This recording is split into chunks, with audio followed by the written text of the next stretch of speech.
quả như vậy thế là nó chẳng thì chắc chắn phải sao mà mắt thì sao nữa chồng một xoa xe khác làm nẹp rồi Hầu ơi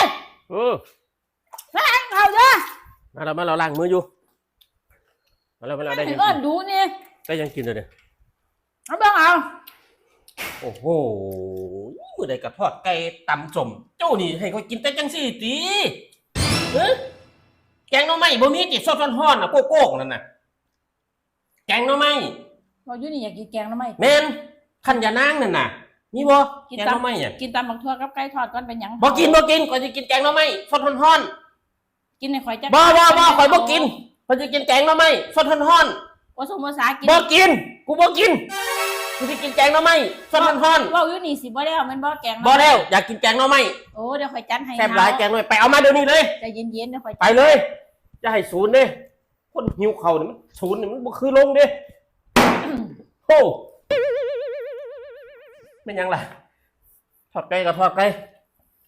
แซ่บเพื่อเก่าล่ะโอ้แซ่บอ่ะจะมักจังไรเท่าก็แซ่บแท้โอ้มันยังอ่ะ มันกินได้อยู่ติ กินได้แซ่บ ฮะ มักกินตัวทอดไก่เนี่ยเป็นเก่ากระช่างหัวมันเถอะโอ้ต้มตำมันยังคือแซ่บแท้ แซ่บเลยติบัดนี้ แซ่บอร่อย เอาบ่แกงมาใหม่อ่ะ บ่อยากแล้ว ฮะ กินอันนี้ละกินอันนี้บ่อยากแกงเนาะแม่ เขาอยากเลยติ เศร้าอยากแล้วแซ่บจะมักยังไงจะใส่ยังแน่ยังแน่แซ่บแซ่บขึ้นมาทีเลยเนาะ